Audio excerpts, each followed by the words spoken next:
Hey guys, and welcome back to another episode of Federico Talks Watches. Today, I'm once again answering some of your questions, such as what is a great dress watch or my pick under $10,000? What do I think of the new Vacheron Overseas Mark III? And funnily enough, what are my biggest customer pet peeves at Del Rey Watch? All that and more in today's episode. Now, of course, before we get started, customary wristwatch check.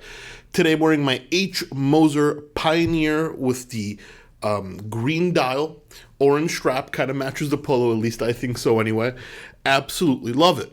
And also, guys, don't forget to check out DelReyWatch.com. We got some very interesting watches in this week, including an H. Moser Pioneer, but with the mega cool blue dial. Their newest release, very hard to get, sold out pretty much everywhere, and we have one. We have a super cool Chrono Swiss Opus, skeletonized and full rose gold, and nowhere near the price you think it is. So actually, take a look at this one, because wow, you get, a skeletonized watch with complications and a rose gold case for, a price that I think is pretty killer.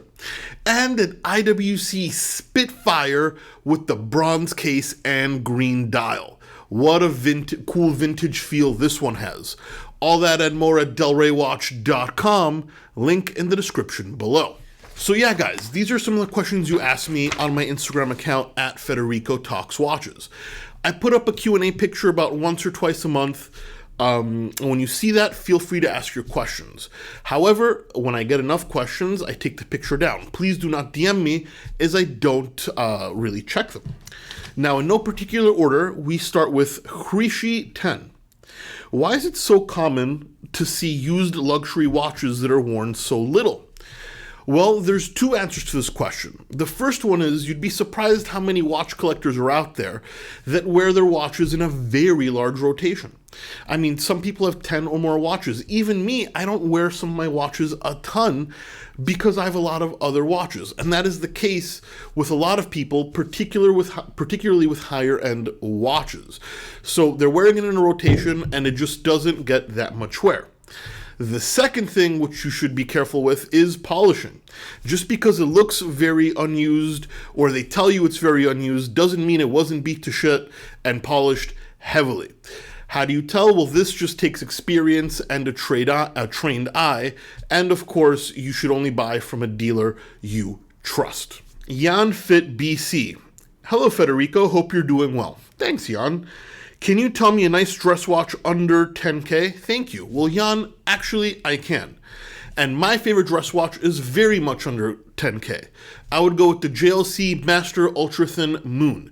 What a beautiful watch. In-house movement, moon phase, very elegant lines, about a 39 millimeter, so perfect for a dress watch, pretty thin, and just an overall kick-ass piece. And this one should be well under 10K. I mean, I think, between 6 and 7 gets you a really, really nice one. And JLC, the watchmaker's watchmaker, is never the wrong choice. B. Schmeeds. Hey Fed, what are your thoughts on the third generation Vacheron Constantin Overseas? Do you think it's as nice or nicer than a Royal Oak? No, I do not. I think a Royal Oak is a much nicer watch. Not quality-wise, just design-wise. I don't love the third generation Overseas. I preferred the second generation. The new one I find too bulbous, too rounded, a little too 70s. Now, yes, their bracelet is amazing. Love the movement. I love the strap release system, but the generation right before this one I find more masculine and just more distinguished. This one almost looks like an Omega Speedmaster Mark II, made by Vacheron. Jaria Johnson. Hey Fed, what are your thoughts on a Panerai Radiomir as a dressy piece? Well, I actually used to wear my Radiomir as a dressy piece. I love this watch. It's an officer's watch.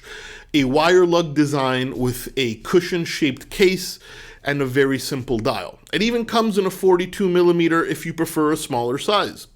I think this boils down to the band. If you put it on a thinner alligator band, maybe in black, dress it up all you want. You put it in a vintage pigskin strap, well then it's a sports watch. While it's never going to be a pure dress watch for the Radiomir, I do think it can play double duty, and it is an extremely elegant Panerai. I approve. And Yannick Thibodeau. Biggest pet peeves from clients?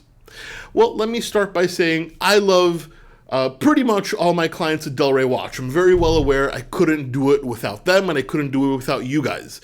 So first of all, thank you so much. However, there are a few things that, get under my skin a little bit. And while I, treat everybody with respect, doesn't mean I don't get annoyed in my own head. And I'll tell you what these things are. The first one, and the most annoying one, is when you agree to a deal, you're on the phone or in an email, you go back and forth, answer all the questions, help them as much as you can, and then you agree on a deal. Awesome. The watch is sold, you have a happy customer. Then after the deal is agreed upon, they start asking other things that could affect the sale. Like, actually, can you send me a close-up picture of the buckle? Or, actually, before I send payment, do you mind answering this or that? Well, I had no problem answering that before, but don't tell me the watch is sold and then start asking me questions which could affect the deal. I was happy to answer those questions anyway, but in my mind, in a lot of dealers' minds, there is a distinct separation between like sold and not sold. When a watch is sold, you shouldn't be asking those questions unless it's for your information. Don't agree on something, I guess, until you're 100% sure, because going back on it, while it's the buyer's prerogative, is annoying and makes me want to deal with them less. And it's not just me, it's every dealer. And as I said, I have no problem with questions, but don't tell me something is sold and you're taking it if you're not going to. And then the second thing, which I've said a million times, is this question. What's your best price? My best price is as much as I can get out of you. Just being honest. My best price is as much as possible. What's your best price? If you want to make an offer, make me an offer. That's fine. But I'm not going to give you my best price because my best price is as high as possible. That is a stupid question. Awful question. It doesn't get the buyer the desired result. It annoys the dealer. And as I said, you are free to make an offer. I'll never get upset if I get an offer, even though I probably won't accept offers on most of them because I price my watches very fairly and well below market most of the time. But what's your best price is just a waste of time. It's almost like a signal in my head of like, okay, this guy's not serious. I don't even want to answer this email. Anyway, that is the truth. Most buyers, 99.9%, the vast majority, are fantastic to deal with. But just like you guys in your normal job, I'm sure a few things annoy you, and those are mine. Anyway, guys, that's it for today. Please give this video a thumbs up if you enjoyed it. Really does help. Don't forget to subscribe so you don't miss any more content. And of course, I'll catch you in the next one. Take care.